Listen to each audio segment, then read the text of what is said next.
चिड़िया और कबूतर दोनों दोस्त थे। कबूतर चिड़िया के पास आता है और उससे कहता है, चिड़िया, अब जंगल में भोजन की बहुत समस्या हो गई है। अब जंगल में दाना नहीं मिल रहा। कबूतर भैया, तो अब हमें दाना लेने दूसरे जंगल जाना होगा।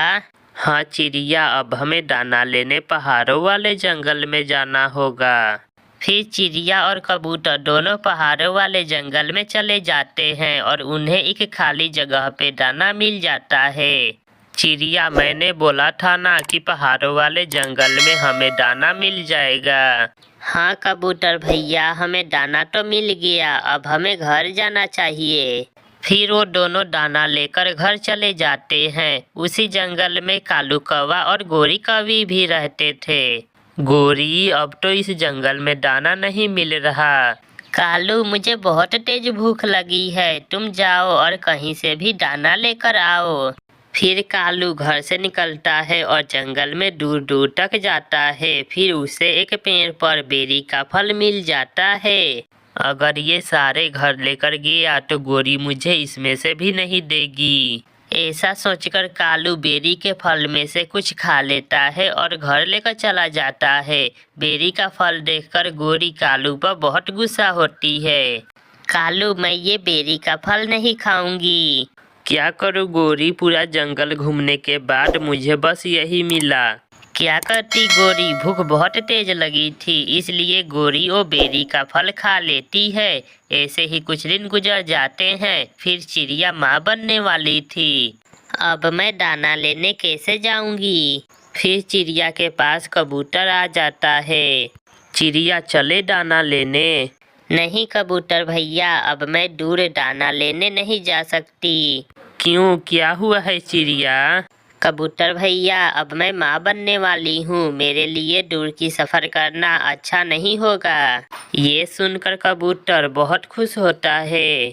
हाँ चिड़िया, अब तुम्हारे लिए दूर दाना लेने जाना अच्छा नहीं होगा। तुम अपने अंडे का ख्याल रखो और मैं तुम्हारे लिए भी दाना लेते आऊँगा।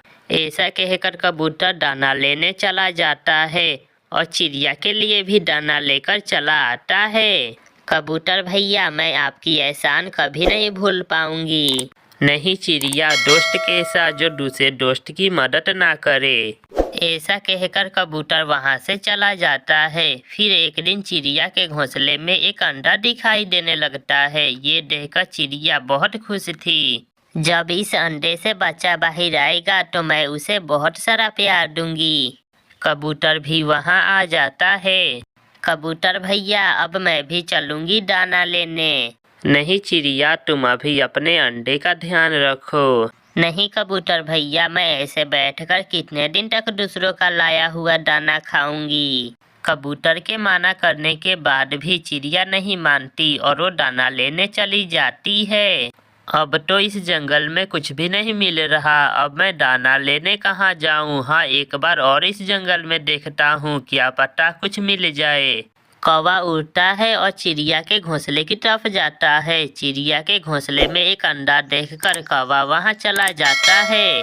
अगर इस अंडे को पी लूं तो 2 दिन तक मुझे भूख नहीं लगेगा।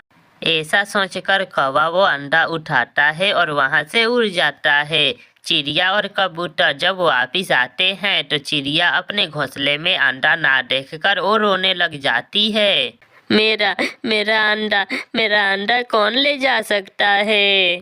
चिड़िया, हमें समय नहीं गंवाना चाहिए, हमें जल्द वो अंडा खोजना होगा। फिर वो दोनों अंडे की तलाश में निकलते हैं। कबूतर को रास्ते में एक बूढ़ी फक्ता मिलती है। माँ जी, किसी पक्षी को अंडे ले जाते हुए देखा आपने? हाँ, एक कौवा एक अंडा लेकर जा रहा था इस तरफ। फिर कबूतर जल्दी से उस तरफ जाता है। कौवा एक पेड़ पर उस अंडे को लेकर बैठा हुआ था। कबूतर जाता है और पंजे से मारकर कौवे के ऊपर बैठ जाता है। दुष्ट कौवे, दूसरे किसी के अंडे खाने में तुम्हें जरा सी भी दया नहीं आती। मुझे माफ कर दो, मैं फिर कभी ऐसी गलती नहीं करूँगा। चिड़िया भी वहां आ जाती है। अपने अंडे को सुरक्षित देखकर चिड़िया की जान में जान आती है। जालिम कौवे, मेरे अंडे ने तुम्हारा क्या बिगाड़ा था जो तुम इसे खाने के लिए लाए? फिर वो दोनों कौवे को मारने लगते हैं और अंडे लेकर वहां से चले जाते हैं। प्यारे दोस्तों, इस कहानी को लाइक, अपने दोस्तों के साथ शेयर और चैनल को सब्सक्राइब करना बिल्कुल मत भूलना। आपका धन्यवाद। चिड़िया अपने छोटे से घर में अपने बच्चे कुकू और गुड़िया के साथ रहती थी। चिड़िया का एक आम का वृक्ष था। बच्चों, आप दोनों घर पे ही रहें, मैं आम के पेड़ से आम लेकर आती हूँ। नहीं मम्मा, हम अपने आम के पेड़ के पास हम भी जाएंगे। हाँ मम्मा, हम भी चलेंगे आपके साथ।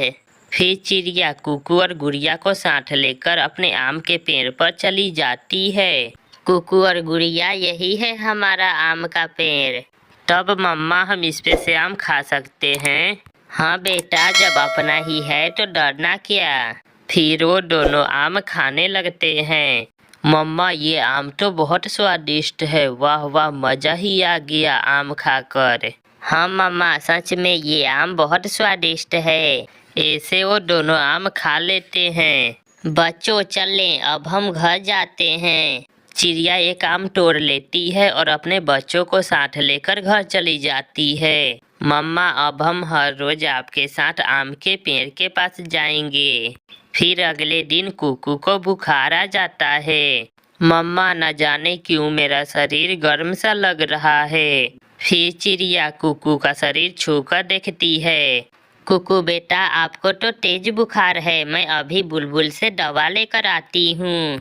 फिर चिड़िया बुलबुल के पास दवा लेने चली जाती है। बुलबुल बुलबुल, मेरे बेटे को तेज बुखार है, उसके लिए दवा दे दो।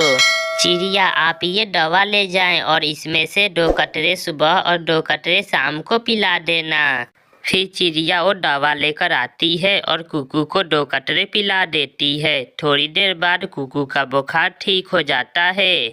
मम्मा, मेरा बुखार ठीक हो गया। गोरी कभी आ रही थी कि उसे चिड़िया का आम का पेड़ दिख जाता है। गोरी वहाँ चली आती है। ये आम बहुत स्वादिष्ट होगा, अगर इसी पे खाई तो इस आम का मालिक मुझे देख लेगा तो बहुत मारेगा। ऐसा करती हूँ, एक आम तोड़कर घर लेकर चली जाती हूँ। ऐसा सोचकर गोरी एक आम तोड़ती है और लेकर घर चली जाती है। गोरी, तुमने ये आम कहाँ से लाई हो? मैं आ रही थी तो रास्ते में मुझे ये आम मिल गया, अगर खाना है तो जल्दी से आ जाओ। फिर गोरी और कालू वो आम खा लेते हैं। गोरी, ये आम तो बहुत स्वादिष्ट था। हाँ कालू, ये आम बहुत मीठा है। फिर चिड़िया आम के पेड़ के पास जाती है। यहाँ से आम तोड़ा हुआ है, ये कौन कर सकता है? फिर वहाँ से मिठू गुजरता है। चिड़िया उसे आवाज देती है, मिठू मिठू, मेरी बात सुनो। मिठू वहाँ आ जाता है। चिड़िया, क्या हुआ, क्या बात है? मिठू, न जाने कौन मेरे पेड़ से आम तोड़ा है, क्या तुमने उसे देखा? नहीं चिड़िया, कोई भूखा पक्षी तोड़ा होगा। मिठू वहाँ से चला जाता है। चिड़िया भी आम लेकर घर चली जाती है। कुकू और गोरी, आप आम खा लें। फिर वो दोनों आम खा लेते हैं। फिर अगले दिन गोरी ऐसा ही करती है। इस बार गोरी एक नहीं बल्कि 2 आम तोड़कर घर लेकर चली जाती है। गोरी, क्या आज रास्ते में तुम्हें 2 आम मिल गए? पहले आम खा लो, उसके बाद बताती हूँ। फिर गोरी और कालू मजे मजे से वो आम खा लेते हैं। बताओ गोरी, कहाँ से लाती हो तुम आम? कालू, पहाड़ों के पास एक आम का पेड़ है, उस पे बहुत पक्के पक्के आम है। मैं जब भी जाती हूँ वहाँ कोई रहता ही नहीं है। तो गोरी, कल मैं जाऊँगा आम लाने और तुम्हारे लिए भी लेते आऊँगा। फिर चिड़िया जब आम के पेड़ के पास जाती है तो आज भी आम तोड़ा हुआ देखकर चिड़िया बहुत गुस्सा होती है। ये कौन मेरे आम के पेड़ से हर रोज आम तोड़ रहा है, कल मैं उसे छोड़ूंगी नहीं। चिड़िया घर चली जाती है। क्या हुआ है मम्मा, आप बहुत परेशान लग रही हैं। बेटी, न जाने कौन हमारे आम के पेड़ से हर रोज आम तोड़ रहा है। मम्मा, वो जरूर कोई बुरा पक्षी होगा। हाँ बेटा, कल मैं उसे सबक सिखा कर रहूंगी। फिर अगले दिन चिड़िया सुबह सवेरे ही एक कांटेदार डंडा लेकर उस पेड़ के पास जाती है और पेड़ के नीचे छुपकर बैठ जाती है। आ जाओ पक्षी, देखती हूँ वो है कौन। फिर कालू तेजी में उड़ता हुआ आता है और चिड़िया के आम के ऊपर बैठ जाता है। पहले खा लूं, उसके बाद घर के लिए तोड़ कर ले जाऊंगा। कालू जैसे ही आम खाने जाता है तो उसके पैर से एक आम टूटकर नीचे गिर जाता है। चिड़िया जल्दी से जाती है और कालू को मारने लगती है। बचाओ बचाओ, कोई मुझे बचाओ।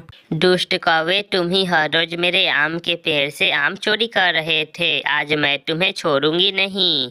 नहीं चिड़िया, आज तो मैं पहली बार आया हूँ। इसके पहले हर रोज गोरी आम चोरी कर रही थी।